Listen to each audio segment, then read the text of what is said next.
Olá pessoal, no vídeo de hoje nós vamos conversar sobre a fibrilação atrial. Essa é a arritmia mais comum em pacientes hospitalizados e principalmente naqueles nas unidades de terapia intensiva e ganha uma importância adicional nesses pacientes graves. Vamos falar sobre a sua importância e como nós devemos manejá-la nos pacientes críticos da UTI de uma forma rápida e eficiente. Enquanto isso, não se esqueça de se inscrever no canal, ativar o sininho das notificações para não perder nenhum conteúdo que eu posto por aqui. E também compartilhe esse canal com seus amigos. A fibrilação atrial é uma arritmia supraventricular que se caracteriza pela despolarização dos átrios de maneira desorganizada, sem haver uma sístole atrial eficiente. Ela é considerada paroxística quando reverte-se espontaneamente. É considerada persistente quando dura mais de 7 dias ou quando necessita de uma cardioversão, seja ela química ou elétrica, para ser interrompida. E é considerada permanente quando ela não pode mais ser revertida.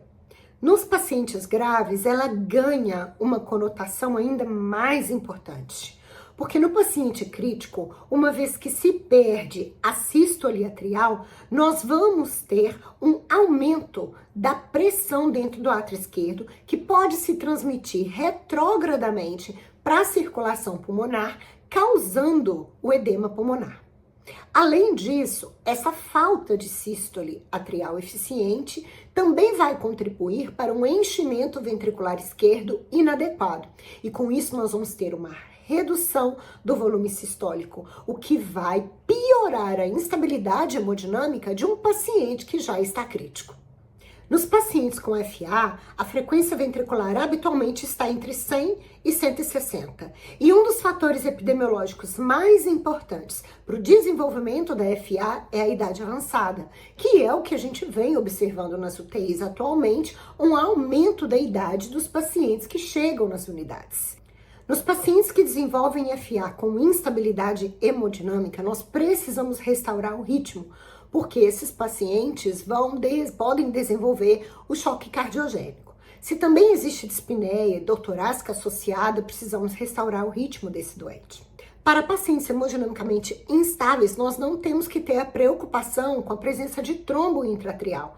Esses pacientes precisam ter o ritmo restaurado a fim de restabelecer a hemodinâmica, pelo risco do choque cardiogênico. Lembrando que são pacientes de UTI, que já estão fragilizados por alguma outra patologia e a diminuição, na verdade, do volume sistólico pode comprometer ainda mais a situação desses doentes. Então, nós vamos usar a cardioversão elétrica nesses pacientes, lembrando que eles precisam ser sedados previamente, porque isso dói. Se existe o risco de broncoaspiração, esses doentes devem ser intubados e colocados em ventilação mecânica para poder fazer o procedimento. Serem sedados, na verdade, intubados e fazer o procedimento. A sedação pode ser uma sedação de curta duração, se a gente não for intubar o paciente. Se a gente for intubar o paciente, tem que fazer a sequência rápida de sedação, fazer a intubação e, de repente, fazer a cardioversão aproveitando a sedação da sequência rápida. Restabelecendo o ritmo, o paciente acordando, ele pode sair da ventilação mecânica. Caso o paciente não seja intubado, podemos fazer uma sedação de curta duração. Enfim, fazemos a cardioversão elétrica externa nos aparelhos que são bifásicos entre 50 a 100 joules, nos aparelhos que são monofásicos entre 100 e 200 joules. Mas geralmente com 100 joules, nos aparelhos bifásicos, nós conseguimos converter o ritmo. Nos pacientes que estão hemodinamicamente estáveis, nós podemos definir a conduta entre duas possíveis. Nós podemos controlar a frequência cardíaca ou nós podemos reverter o ritmo para sinusal.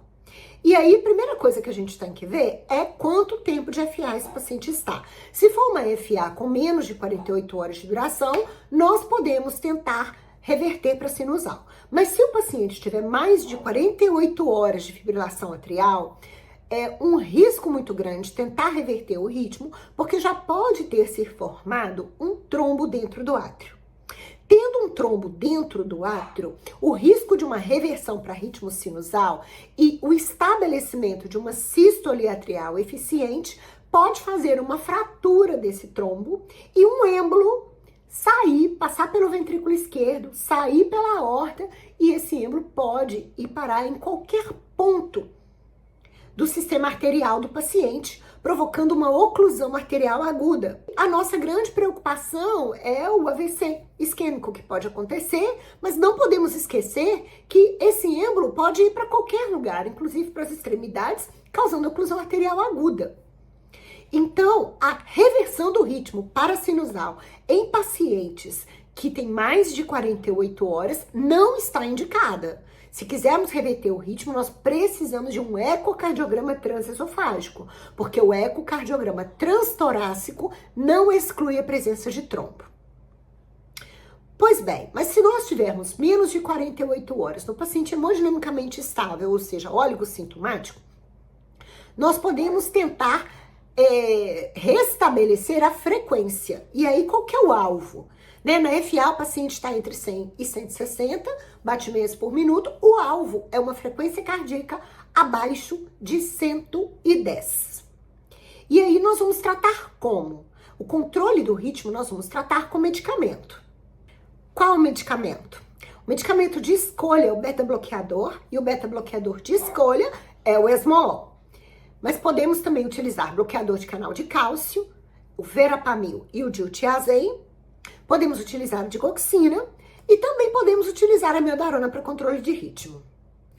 Mas existem aqueles pacientes que não vão melhorar com a regulação da frequência, com a redução da frequência, e esses pacientes vão precisar reverter o ritmo. E aí, nesses casos, mais de 48 horas, nós temos que fazer o ecocardiograma transesofágico. E nesses casos em que a presença do trombo atrial não pode ser excluída, se ela for confirmada, a cardioversão elétrica só pode ser realizada após 3 semanas de anticoagulação.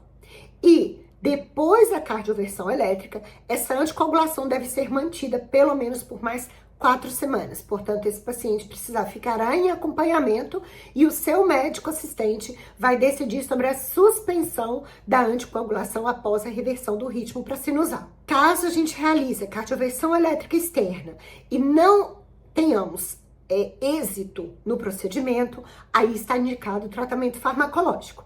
Bem, o tratamento farmacológico é vasto. Existe uma infinidade de drogas que pode ser utilizada para esses pacientes com FA. Entretanto, quando esse doente é crítico, essas drogas reduzem em quantidade. E daí são as drogas que eu falei que nós temos para utilizar, que é o esmolol, que é o beta-bloqueador, a droga de escolha.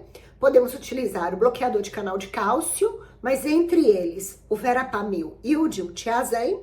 Podemos utilizar a digoxina ou deslanatosídeo, que também no nosso meio pode ser utilizado, e a amiodarona também pode ser utilizada para controle de frequência, embora ela também tenha o potencial de reverter a arritmia para ritmo sinusal. Por que que a gente escolhe o beta-bloqueador? Porque ele é uma droga com baixo perfil de risco e uma meia-vida curta. Então, é uma droga segura para nós usarmos nesses pacientes. E não tendo êxito com o beta-bloqueador, aí nós vamos escalando para outras drogas. Uma alternativa para o esmolol são os bloqueadores de canal de cálcio não dihidropiridínicos, que são o diltiazem e o verapamil. Lembrando que o diltiazem é mais inotrópico negativo do que o verapamil, e por isso ele tem que ser usado com muita cautela em pacientes com insuficiência cardíaca. A amiodarona tem menos efeitos inotrópicos negativos que os beta-bloqueadores e os bloqueadores de canal de cálcio, e ela é segura em pacientes com doença cardíaca estrutural. Mas ela possui alguns efeitos colaterais, como o prolongamento do intervalo QT, as manifestações de alteração da tireoide, pode haver também depósito na córnea, alterações neurológicas. Então, são pacientes que precisam ser constantemente avaliados, principalmente quando o uso da amiodarona vai ser mais prolongado. As doses das medicações estão abaixo na legenda, não deixe de conferir. Espero que você tenha gostado dessa revisão rápida sobre fibrilação atrial em pacientes graves de UTI. Mais uma vez, não se esqueça de se inscrever no canal, ativar os sininhos das notificações e compartilhar esse canal com seus amigos. Até a próxima!